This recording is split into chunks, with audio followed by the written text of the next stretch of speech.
there's quite a fair few tier 10 cruisers in this game, and it can be kind of tricky to work out which one you should be grinding for first. This video we're going to go ahead and actually talk about what the top 3 tier 10 cruisers you should be grinding for in the tech tree are, and first one I'm going to start off with has got to be the Des Moines. This thing is stupid powerful even in 2023, one of the oldest tech tree cruisers in this game. And yeah, when you have 9 auto-loading 203mm guns with the special American heavy AP, this thing is absolutely brutal. Now, this thing as well comes equipped with the standard American radar, which is incredibly powerful, 10 kilometers, and you can get this radar duration really quite up there to well over 40 seconds. So catching enemy destroyers or enemy ships within your radar range is going to be absolutely punishing. You know what else is punishing? Being able to sit behind these islands and taking full advantage of not only the rate of fire of these guns, but the infamous American shell arcs, which allows you to lob shells over islands easily and set, well, multiple fires on your opponents, such as this Stalingrad here. It's also very easy as well to try and dodge damage if you do have the legendary mod, which turns this thing into one of the most fun vehicles you could be playing, because you allow yourself to dodge so many different shells through speed juking with the legendary mod. It is highly recommended to pick up this ship in 2023. Now, the next ship I'm going to be talking about here shouldn't really come as much surprise to people. This one is going to be the Petropavlovsk, and I apologize if I've butchered it, but I'm just going to call it the Petro from now on. It's just much easier to say. This thing is stupid powerful. I mean, you have got what is arguably some of the best guns on any cruiser in the game, except for the Stalingrad. These rail guns are absolutely insane. You are able to citadel battleships, and we just citadel the Shikishima out from 10 kilometers away with these AP rounds. You can't do this with many other cruisers. So alone for these guns, this thing is absolutely worth getting. Now, this thing did receive a little bit of a nerf a while ago, most notably where it got raised up out of the water a bit, so it's a bit easier to hit the citadel, especially when you're shooting it side on. But this thing is still really quite strong. Sure, like the Des Moines we just looked at earlier, you've got same set of consumables in terms of heal, radar, and hydro. However, the radar is obviously a fair bit different. On this line in particular for the Soviet cruisers, you do have the traditional Soviet range of 12-kilometer radar. However, the duration on this line, in Petro in particular, it's a very short duration, only lasting for about 15 seconds. So you've only effectively got 1 or 2 salvos into your opponents if you're already ready and looking towards that direction. But you're not really playing this ship because of that.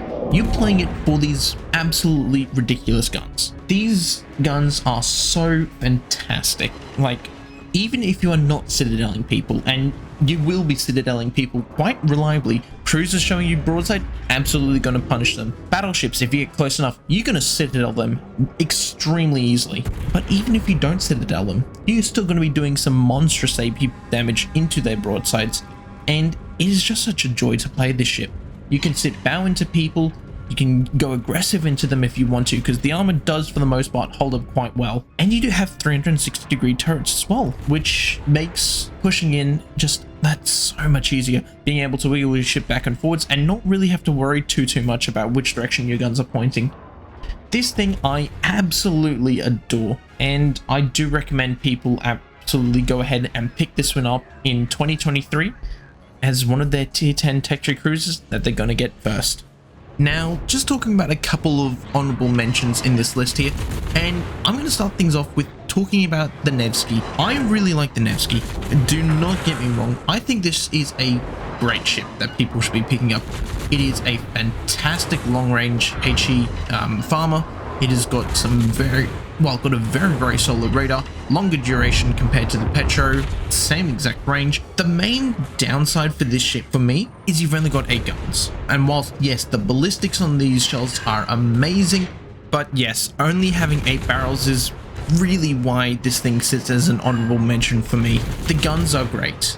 Like, you can do a lot of hurt to people. They're very accurate. The guns reload pretty damn quickly. It's just the lack of barrels for me. Then that's just really what sets it down.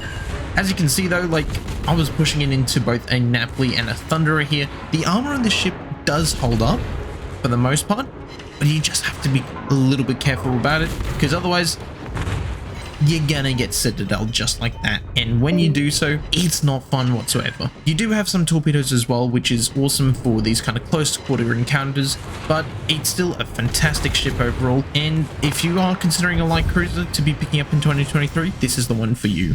The next ship that's part of my highly recommended is gonna be the Golden Liu, or the Golden Line, or however you want to say the ship. This thing is pretty solid.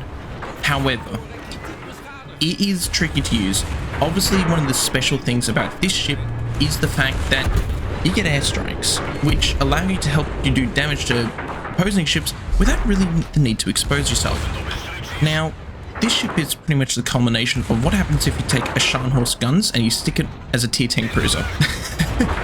So you've got 283mm guns stuck on a tier 10 cruiser here, and these guns do hurt. Now, the biggest problem for me with this ship is one of the things being the fact that you burn for 60 seconds, which is a really long time.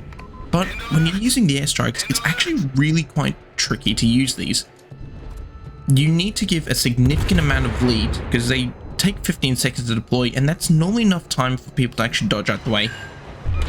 I know I'm not the greatest with these bombs, 100%, but yeah, just because of the fact that I struggle with them a fair bit, just is my reasoning for why I don't think it's an absolute must get, but it's still a very, very strong ship that I think people should actually take into consideration.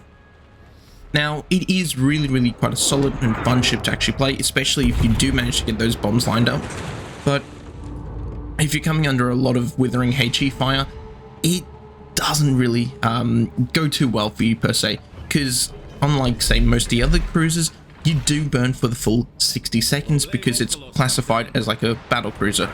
And well, as you see there, if you get your DCP, it goes off cooldown and then gets on fire, yeah, long burn time is not fun whatsoever.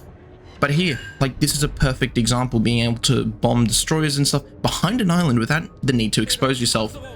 However, having these 283mm guns, if you catch broadsides of enemy ships, you're gonna do a ton of damage to them.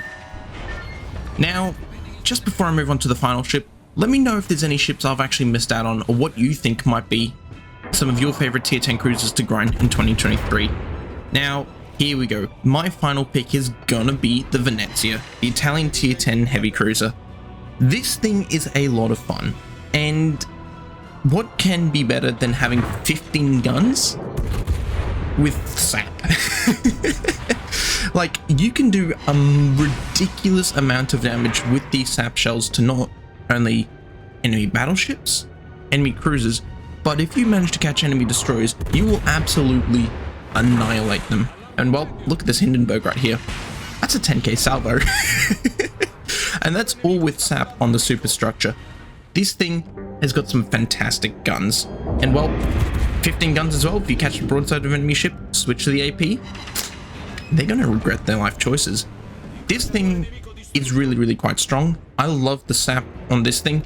It does a lot of damage to enemy ships.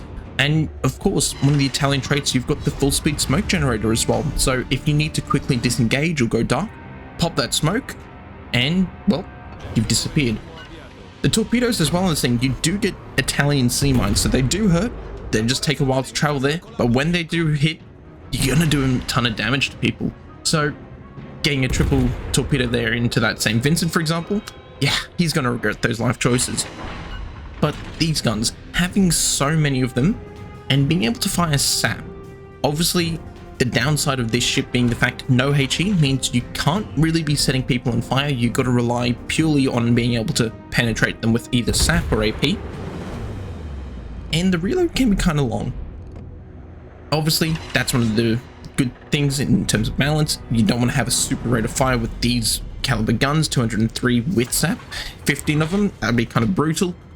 But this thing is really, really quite solid and really quite enjoyable. You have a multitude of ways to play this ship if you choose to do so.